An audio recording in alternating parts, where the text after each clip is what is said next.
What is going on, everyone? Welcome back to our realistic career mode series here on FIFA 22 as Borussia Dortmund. I'm Ash, aka Brommer18. Thank you for joining me once again. If you are coming here for the first time in this series, then I'd highly advise you go and check out the other episodes first before coming on to this one. This is currently episode 4 of the series, so we're really getting into it so far. I'm around about December, and my oh my, have we got a big one today. It's Bayern Munich. We did play them in the second episode in the Super Cup, but now we have them in the Super League, so this is really set up to be a nice game. Before that though, we played a few games, so let me show you what happened in those games.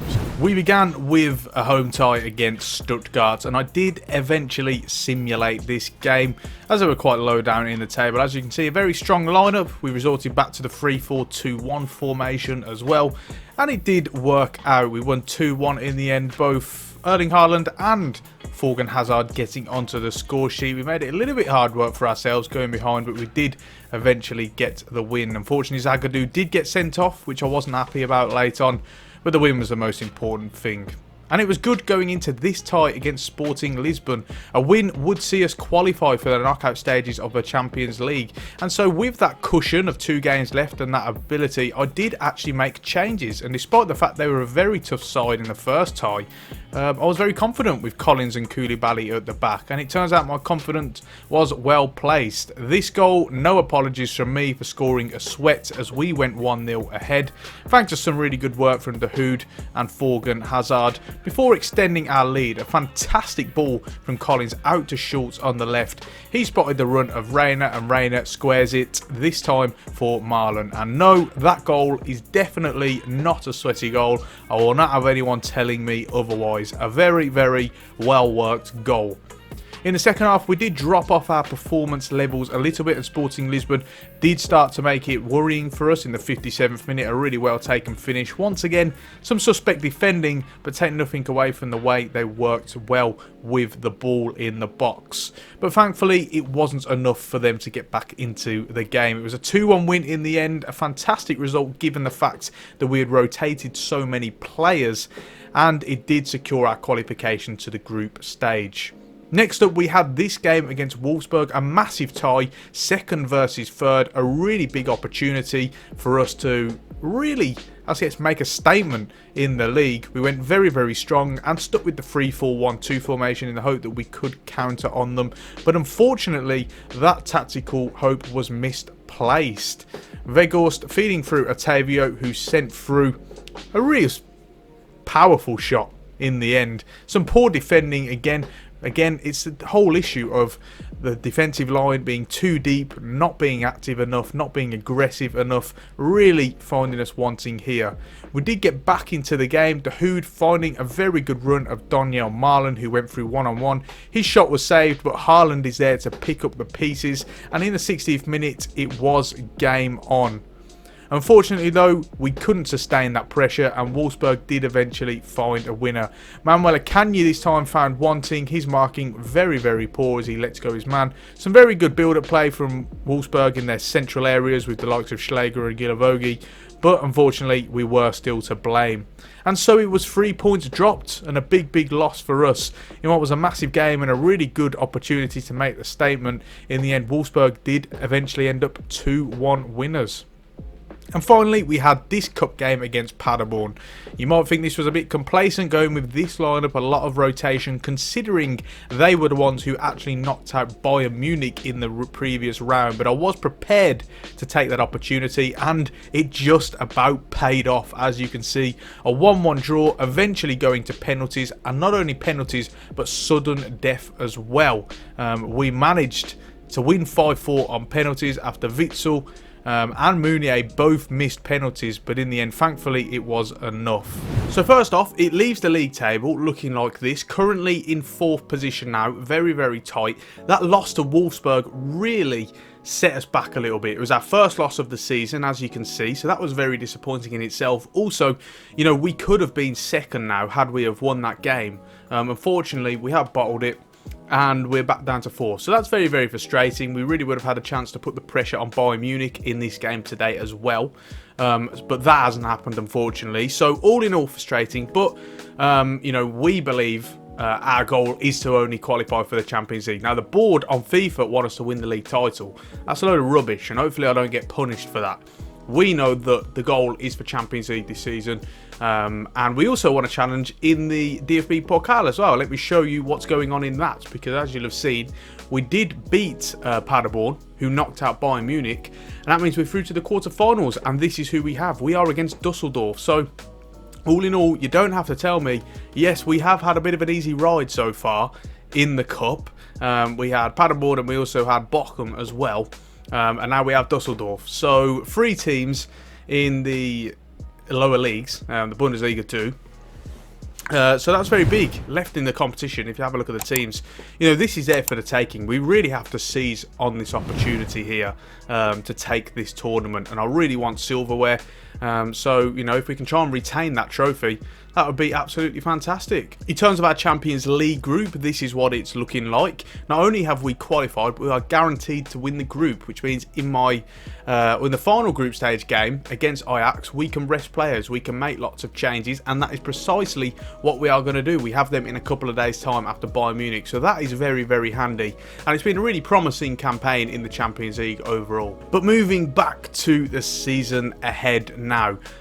Before we do go into this game, and it's one that I'm very excited for, I do have a couple of notices to tell you about. So if we go into the squad hub, I can really fill you in. First things first, at the start of the season, in the first episode, we mentioned that we had some contracts expiring. We had Witzel, Schmelzer, we had a couple of these youth players as well.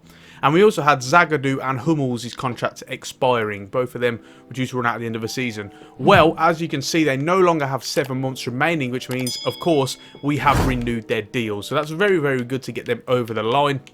Just show you here, Mats Hummels, we're giving him a 2-year extension. And at 32, I still believe in him. Still 87 rated. He's actually gone up a rating this year.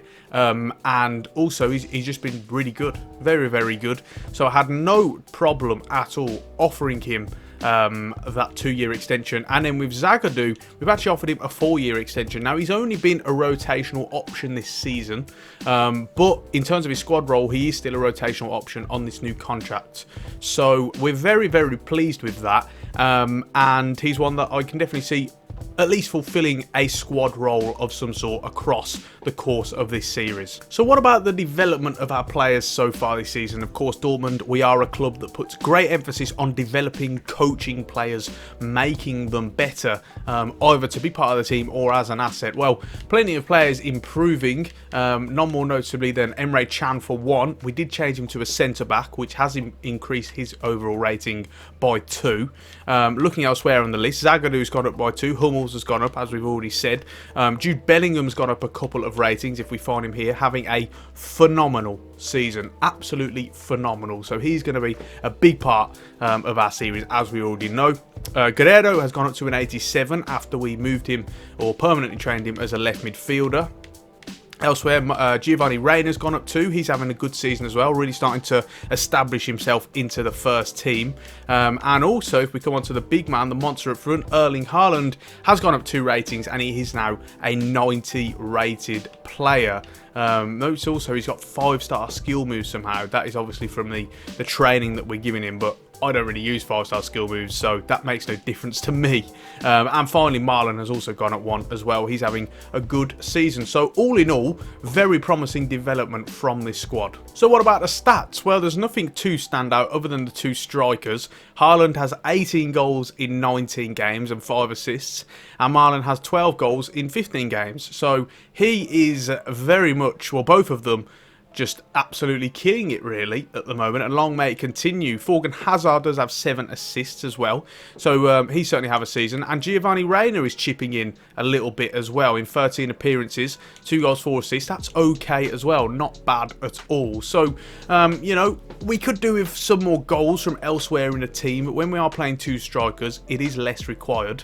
And I am very, very happy with the results so far. And just one last thing, I want to show you the transfer hub. You guys have been absolutely killing it with your suggestions, absolutely killing it. Some fantastic suggestions, some of which I have added to my transfer list, and we are seriously considering this one, Dennis Zakaria.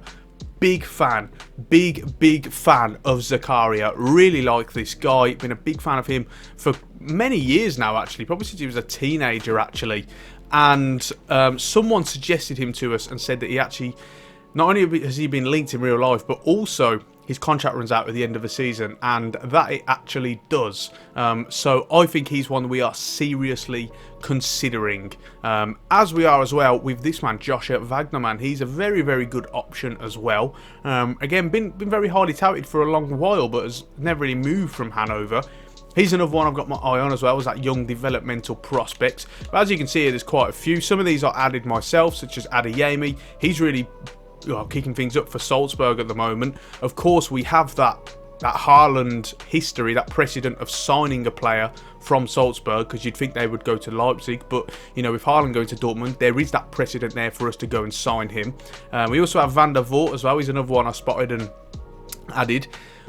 Thinking about a goalkeeper now, Kobal's been fine, absolutely fine, but really looking for that high upside style goalkeeper, and he is of course very young, very highly touted, got lots of potential, and he's Belgium as well. You know, Dortmund do have a history in recent years of really you know, developing those Belgian players. Look no further than the likes of Thorgan Hazard, Meunier, who are already in the team now. So that's one we're keeping an eye on as well. But there's key suggestions coming in, that's for sure, because I really like them. And yeah, that's really what our thinking is at the moment. We'll really come back onto that when we get into the transfer window later on down the line. So finally, we can move on to the Bayern Munich game. And as you can see by the lineups, there has been a change. We've gone to the 3-4-2-1 or the 3-4-3, whatever you want to call it. You know, that 3-4-1-2 in recent games just really starting to stagnate a little bit. I think we're struggling in the build-up.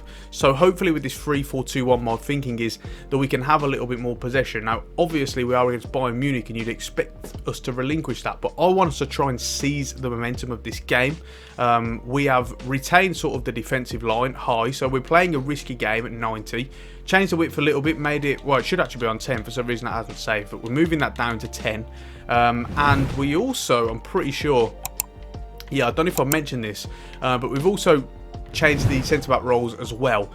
With the defence being so bad on FIFA, just defending in general, what I've noticed is one of the issues is that the defensive line just drops so deep, literally like in your own box, on your 6-yard line. It's just so deep, it's ridiculous. It's how I can see pretty much all my goals. So I'm trying to combat that by going aggressive interceptions, and also with Hummels we got step up as well. Obviously he's the slower of the pair. He can step up and mark players such as Lewandowski, and then Akanji, Zagadou, Collins, Chan, whoever is at centre back can fill in for him and cover him when they need to. So it's a risky game with this tactic, but I've got belief. I've got belief in that we can get a result today. In the first game against Bayern Munich, first game of the season, we expected to lose. You know, because we were blunt, we were gelling. I was getting used to the gameplay. This time around, you know, I am more expectant. You know, and I want us to really step up here and show what we can do. So let's get into it.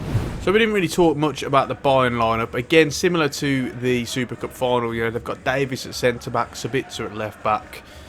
Why is that a thing? It's going to make it very tough for us to try and run in behind. That is why part of our system really is going to be more about trying to build up, work through the thirds, you know, through them, and try and create our openings that way, because it's going to be very hard. Even though we have Haaland, you know, against Davis and Upamecano, he's going to find it very tough to try and plug those gaps and run in the space behind. So let's see if we can have a better time of it today then. Oh, give and go there. Lovely. Reina, he's got options in the box. He's going to try and whip it in. Royce is there. Oh, and he just doesn't connect with it quite as well as he should have, because in the end, he goes quite despairingly wide.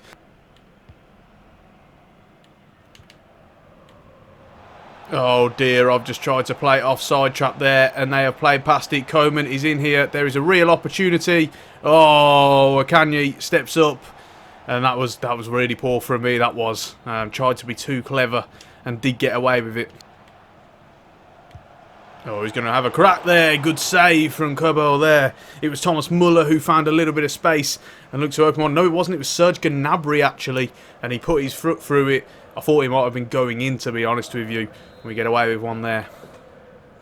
Bayern look to go short again. Gnabry. It's well blocked, but it does land to him here. Little bit of luck. Oh, God, this is dangerous. Sort of a save from Kubel. And he forces another corner. They're going to go short again here. Yeah, it looks like they are. Gnabry looking to whip it in. Well blocked. They're going to go short once again. Gnabry looking to whip it in. Oh, stop going short. Thank you.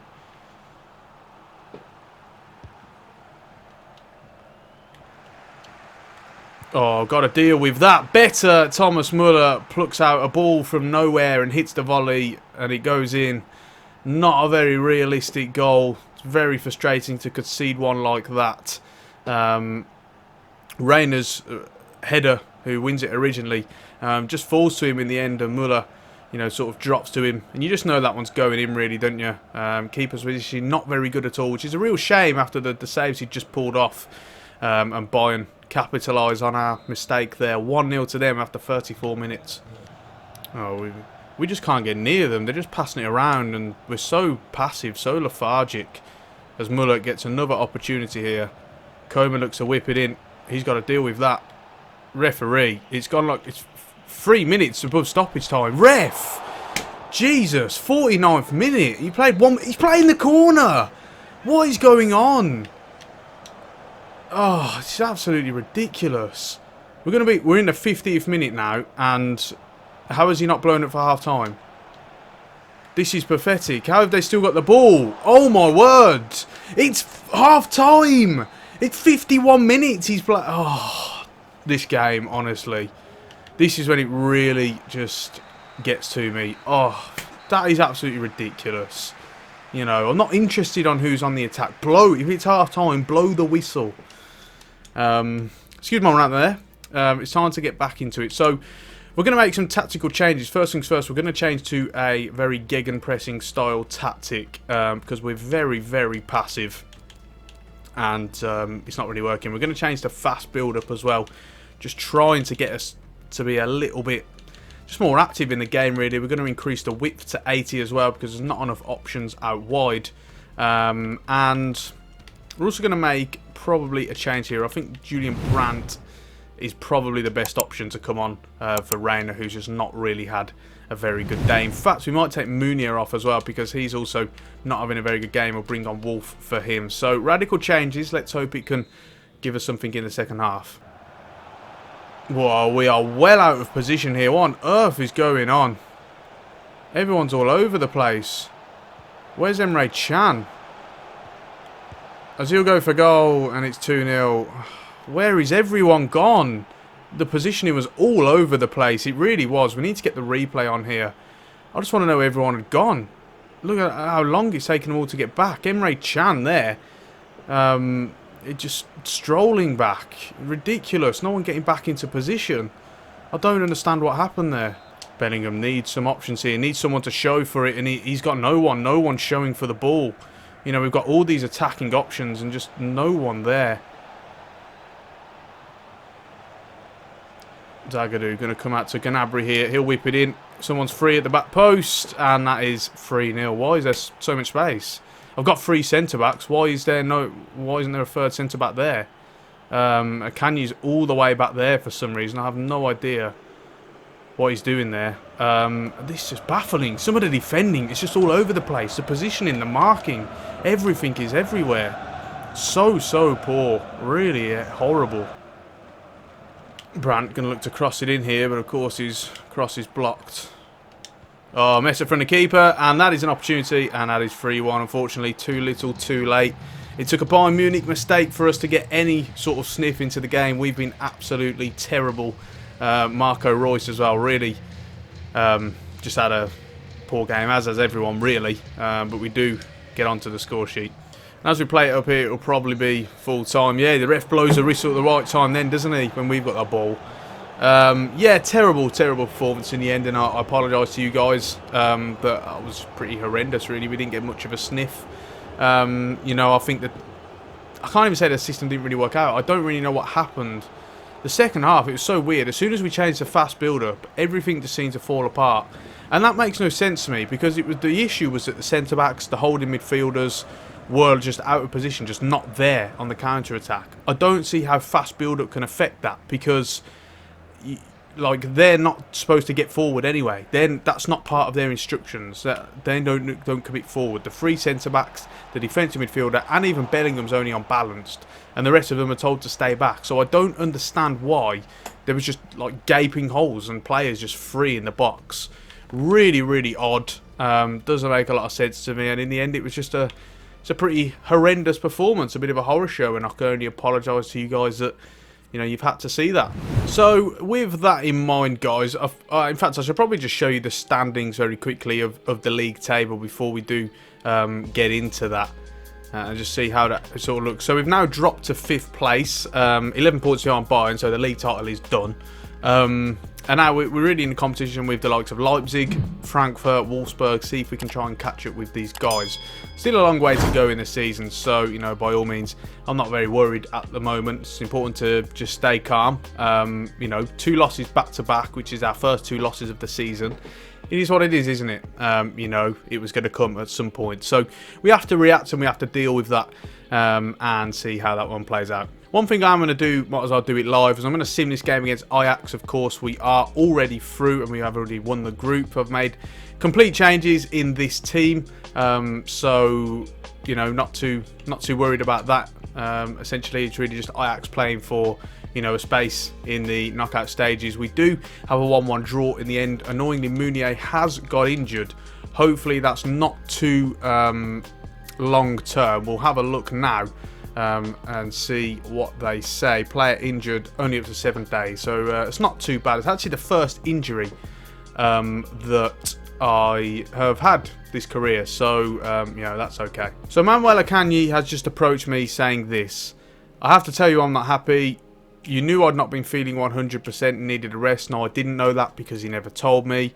You kept picking me. No, I didn't. I kept rotating. I always rotate my team and my centre-backs. And then suddenly you left me out of the team for the big game. Surely it would be better for everybody if you and the staff were more careful about squad rotation. I was really disappointed not to play today. Well, today wasn't a big game. Today we played reserves and made 11 changes because the game didn't matter, because we'd already qualified. So what on earth is he on about? You know, what is this? What? Just ridiculous. So I can already tell this episode is just going to be a bit of a bashing session, so I do apologise to you guys for that, but we'll have to deal with it. I'm just going to say, like, I don't know, keep pushing yourself, try and boost his morale. Like, it's ridiculous. What on earth is this? So the story doesn't end. Manuel Akanji returns to me a couple of days later and says, look, boss, I'm not injured, am I? Is it just about fitness? I don't know what you are thinking about squad rotation, but I'm worried about losing my place in the team here. I don't have a clue what he's on about. I really don't. He's played a lot this season. You know, we've rotated sometimes. So I don't know what he's on about. Yeah, I'm losing patience. Shut up. So moving quickly on from that, just some prize money for the Champions League, 27 million, so that's not bad at all. We've also had an offer for Marwin Hitz as well. Now, I did actually put him on the transfer list, but unfortunately they have offered a swap deal. I don't want a swap deal, I just want a fee. So we are going to negotiate that, but I would actually like to show you what else we do. We've also transfer listed Mori and also Tigges as well. Because they don't really have a role to play in the side, and they've just not had any chances and opportunities. You know, really looking to get our own guys in now.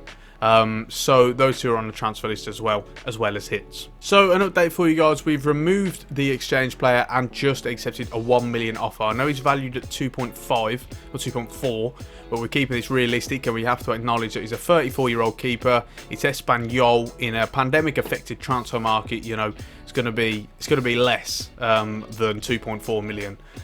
So we've gone with 1 million, and that's absolutely fine. Really just about getting him out of a slot and off the wage books, really. So what's the plan for the rest of the episode? Well, we've got 3 games in this month remaining before we head on the winter break, and then after that it will be transfer window. So what we are going to do here is we're going to play these 3 games, and then that's where we're going to finish off the episode. So in the next episode we're going to have the transfer window and see what we can do with the squad. So I will see you very shortly to see what happened in those 3 games. So hi guys, welcome back. We've now played those 3 games, so first of all let's show you what happened in those games. Our game against Bochum in the league looked like this. First off, we did actually sim this game as we look to get back to winning ways following the loss. This was the lineup back to the 3-4-1-2 system, and it did actually go well. A clean sheet, which is always a big positive to have on the record, and it was Haaland and Guerrero who got onto the score sheet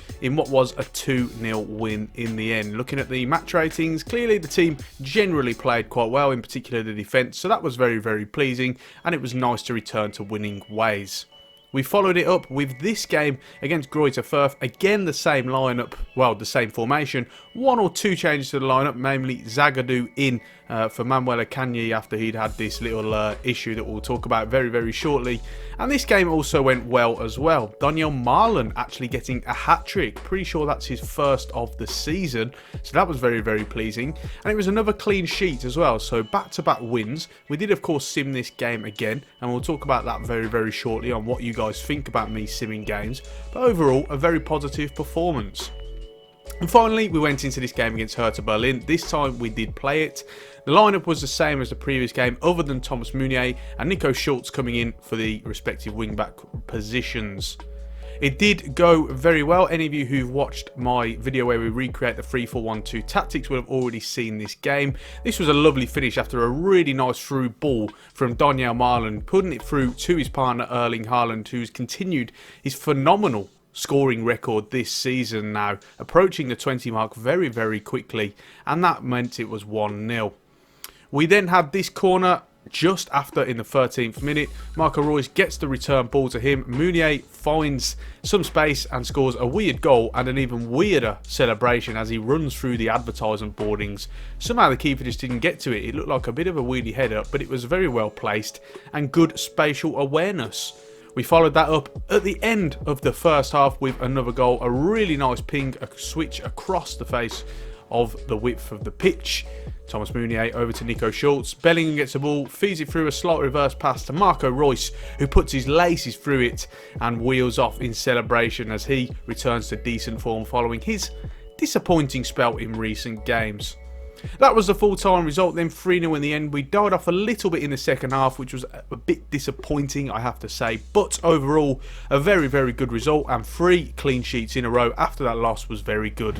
And now, after it looked a little bit tetchy 3 games ago after the Bayern Munich game, all of a sudden the league table looks much healthier. We're already 7 points clear of Leipzig in 5th now, so 7 points clear in the Champions League places.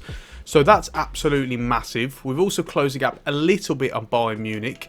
It's also worth bearing in mind that Wolfsburg really catching up to Bayern. Now only a point behind. I'm wondering if they've actually played them. But oh yeah, they did, and they actually beat them as well. You see, they're 1-0, so that's absolutely massive. It certainly clawed them back in, that's for sure. In real life, they'd have been very well as well, so good to see that's been replicated in this game. But it looks much healthier, so all in all, I'm really pleased. One thing I want to ask you guys about, obviously you've noticed in this episode, and we did it in the recent episode as well, but particularly this one, we have simmed quite a few games. We've quick simmed a couple of games. We did it with the Freuf game. We did it with Bochum. What other games we did it with? We did it with Paderborn. We did it with Stuttgart. So we have done it in quite a few games. Oh, and Ajax as well.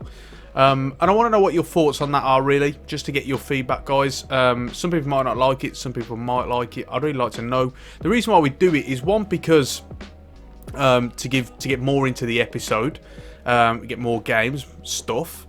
2, because maybe some games we just feel like it's a bit of a lesser game. Maybe we're playing against a lesser team. And also just because of time constraints, because of my personal filming time constraints as well. But I will appreciate if more people want to see less simming, then we will try and do something about that. So please do let me know. Finally, I also need to let you know about the Champions League. We have been drawn against Malmo in the round of 16. So some of you might say you're getting pretty decent draws at the moment, and you'd be right. So the most important thing is that we make the most of that luck. It won't always be like this, so we just have to do our best. So listen, they're still a good side, so don't write them off at all. But it is worth bearing in mind that's certainly one of the lesser teams that we could have faced in the next round. I forgot to mention, there's also this. This story rolls on. This guy will not leave me alone. Now he says, apparently we were going to talk about his contract situation. And he's not happy that I haven't. We weren't going to talk, mate. You know, I literally mentioned nothing to you. Just thinking of money, Manuel. You know, what are you doing? He was, of course, dropped from the last game as well for this reason. Because he's really just getting on my tits now, to be honest with you. So I can see that one really escalating. We'll see how that one goes in the next episode. Now, speaking of the next episode, we now have a winter break, and then we will be going into the transfer window. So that's one I'm really excited for. Now, in terms of the games, we have Frankfurt at the very first episode. So I think that's going to be the live com, because they are, of course, around us and really pushing. And then we'll have the entirety of the transfer window, I guess. And then probably show these games as well up until Malmo. And then I think Malmo will probably do a live com of in the episode afterwards. So we're going to get quite a few games crammed into that episode. But most importantly, transfer season. So this is your last chance to get in any suggestions before I start making moves. And we'll talk more about that in depth in the next episode. So on that note, we're going to finish it there. One thing I'm going to say is that I am looking to do a video recreating the tactics, showing you a deep dive of our tactics as well on this career. That won't be an actual episode, it will be like a spin-off, part of my tactics series, so do have a look out for that as well. And by the time you're watching this, it might already be out, so keep an eye out for that. Check out any of the links in the description. Follow me on Twitter, that is in the description, as well as links to all of my gear, my gaming PC, my consoles, all affiliate links, so I do get a little kickback, and it's a great way of supporting the channel. Don't forget to check out Aniba as well. Their links are in the description. Use the code BROMA18 to get a 3% discount on all of your purchases. Don't forget to subscribe to the channel, but most importantly, ring the bell so that you get notifications every time I upload a video. Don't forget to drop a like as well if you have enjoyed it. Really will appreciate that. And on that note, we're going to round the video off there. So until next time, thank you for watching, and I will see you soon.